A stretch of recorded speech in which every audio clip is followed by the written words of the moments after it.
Okay guys, ito may check tayo guys. LG yung brand, turbo drum. Inverter ito guys. Ito yung problema niya guys. Nag-PPE error siya. Tinisting namin sa spin. Pag on tapos lagay mo sa spin program. Pag start mo, lalabas agad yung PE error niya. Tapos nilagay natin sa wash guys.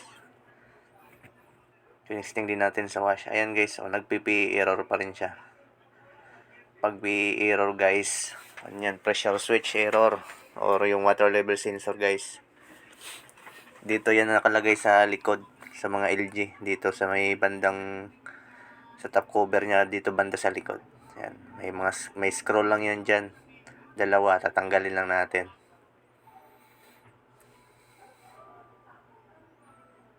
Yan, tapos tanggalin natin yung cover na to. Medyo makunat lang tong cover guys, matigas yung mga clip niya. May na-clip lang yan dyan sa dito banda sa may cover niya Medyo matigas talaga yan. Kaya kailangan mo ng matinding kunting hilot-hilot lang para matanggal. Sakto lang na para hindi rin masira yung mga clip niya. Hindi babasag. Yan, natanggal na natin guys. Ito guys, tinanggal natin yung socket ng water level sensor. Tapos i-check natin siya kung ano na yung resistance niya. Chinik natin guys, nasa 21.7 yung resistance niya, 21.7 ohms. Sabihin guys, wala na ito guys, mababa na yung resistance niya. Ang reading niyan guys, dapat mga 22 to 23 ohms. Kaya ito, wala na to, sira na ito. Tanggalin na natin siya dito.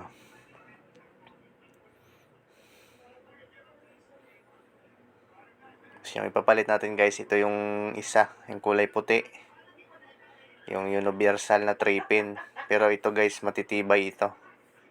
Bibigay kami dito ng warranty, ng 1 year warranty. Kasi alam na yung matibay ito Itong puti na to. Ayan. Ayan, nakabit na natin. Tapos tinisting na natin siya spin. Yan guys, napansin nyo na hindi na siya nag-error. Kanina pag on, pag start, error agad yan. Ito, okay na siya. Yan talaga yung problema niya guys. Hintayin na natin siya umikot. Magna 9 na yan. 9 minutes na iikot na yan. Yan guys, kung napansin nyo, gumalaw na yung drums niya. Yan umikot na guys.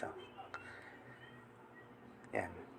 Sa may mga katanungan pala, o gusto magpagawa, pwede kayo mag-message sa aming FB page, Norche Repair Shop, para lahat ng mga katanungan nyo masagot doon.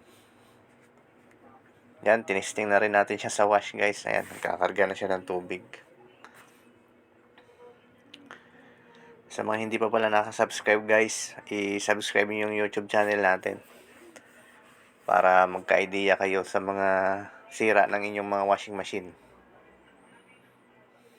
Yan, okay, nag-wash na rin yan. In-spin natin ulit, pinalabas natin yung tubig.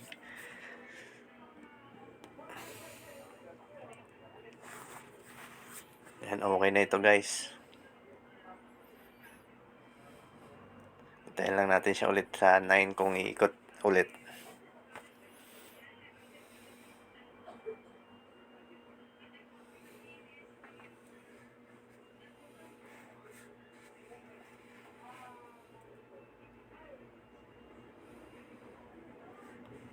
Yan, nasa 10 na siya. Kanina kasi, di ba, 12 tapos 9. Kasi walang tubig yon. Ito, dumaan muna siya sa